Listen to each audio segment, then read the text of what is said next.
Herodotus इस इतिहास का पिता कहा जाता था। किसको? हेरोडिस।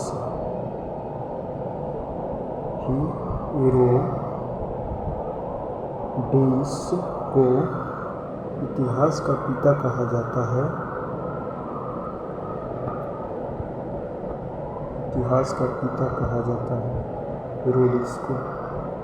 सिकंदर को साथ आने वाले लेखकों में विनय, अम्य तथा और वैदिक निर्माण अधिक प्रमाणित विधियों हैं। मेघामेजी सेल्यूकल निकेदे का राजदूत था। क्या था? राजदूत। सेल्यूकल निकटनेत का राजदूत था। चंद्रगुप्त मौर्य का राजदरबार में आया था। इंडिका में मौर्य भूगोल, समाज एवं संस्कृति के विषय में लिखा है। इंद्रो यह श्री नरेश राजपूत था जो बिंदु सागर के राजदर से आया था। डायोनियम यह मिस्र नरेश टालसी फिलेटिंग का राजदूत था। अशोक के राजदरबार में आया था। कहाँ आया था? अशोक के दरबार में। टोकनी, ये सब विदेशी आए थे। टोकनी इन दूसरी शब्दों में भारत का भूगोल नामक पुस्तक लिखी है। लेकिन इसने प्रथम शब्द में नेचुरल हिस्ट्री नामक पुस्तक लिखी है। भारत पशुओं, पेड़ों, पौधों, खनिजों, पदार्थों आदि के बारे में विवरण लिखा है। हेरोडिस को पिता कहा जाता है इतिहास का, हिस्ट्री का। प्लेटन ऑफ इंथ्रोटी इस पुरुष के लेखक के बारे में जानकारी नहीं है। लेखक करीब 80 वर्ष ईस्वी में हिंद महासागर की यात्रा पर आया था। उस समय भारत के बंदरगाह तथा व्यापारिक वस्तुओं बारे में जानकारी दी थी। चीनी लेखक क्या बोला? जो चीन से लेखक आए थे, चीनी लेखक, उनका क्या कहना था? देखिए, चीनी लेखक, ओनियन लेखक है, चीनी लेखक। फायन चीनी यात्री गुप्त नरेश चंद्रगुप्त द्वितीय के दरबार में आया था।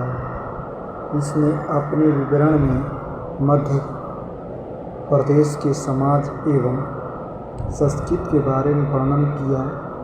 इनके माध्यम में प्रदेश की जनता को सुखी एवं सुदृढ़ बनाया। यह 14 वर्ष तक भारत में रहा। समुदाय संयुक्त वर्ष 518 वर्ष में भारत आया। इन्हें अपने 3 वर्षों की यात्रा में बौद्ध धर्म की प्रसिद्ध पद्धतियाँ एकत्रित किया। इसने जो चीन से आया तो ये 3 साल तक बौद्ध धर्म को बारे में समझा। तीसरा जो व्यापारी आया द्वेंतमांगन, यह हर्षवर्धन के शासनकाल में भारत आया था। हर्षवर्धन ने 629 ईस्वी में चीन से भारत के लिए प्रस्थान किया और लगभग 1 वर्ष की यात्रा के बाद सर्वप्रथम भारतीय राज्य कपिसा पहुंचा। भारत में 15 वर्ष तक ठहरकर 645 ईस्वी में चीन में लौटा गया। वह बिहार में नालंदा जिला स्थित नालंदा विश्वविद्यालय में अध्ययन करने तथा भारत से बौद्ध ग्रंथों को एकत्रित कर ले जाने के लिए आया था। इसका भ्रूण मूर्ति हिंसुओं के नाम से प्रसिद्ध है, जिसमें 180 देशों का विवरण मिलता है।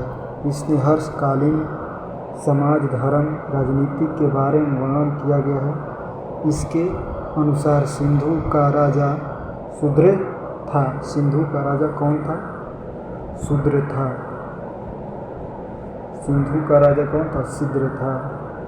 बेनहम्स ने बुद्ध की प्रतिक्रिया के साथ साथ सूरज और शिव की प्रतिभा की भी पूजन किया। नोट: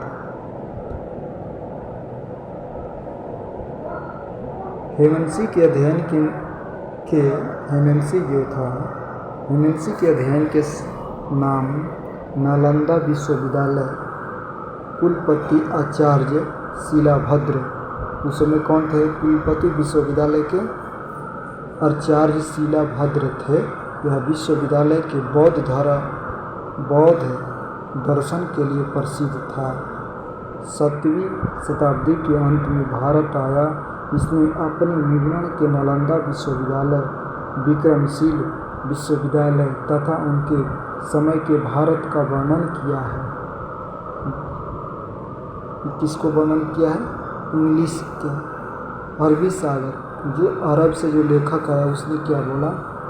अल-कबनी ने यह महदूद गजनवी के समय आया था। जो अलाउद्दीन था, यह अरबी सागर से अरबी यानी अरब के लेखक था। इसने महमूद गजनी के साथ भारत आया था। अलाउद्दीन खलजी यह सिख ईरानी तुर्कमेनिस्तान के रहने वाला था। अरबी में लिखी गई उसकी कृतियाँ किताब उल्प हिंदी ऐतिहासिक हिंदू भारत की खोज आज के इतिहासकारों के लिए एक महत्वपूर्ण स्रोत है। यह एक स्रोत ग्रंथ है धर्म, दर्शन, त्यौहार, खगोल विज्ञान, कौमियाँ, रीतियाँ रिवाज तथा प्रथाओं, सामाजिक जीवन, भारत भर, तौल तथा मापन विधियों, मूर्तिकला, कानून, मापतंत्र, विज्ञान, ये सभी को लिखा है।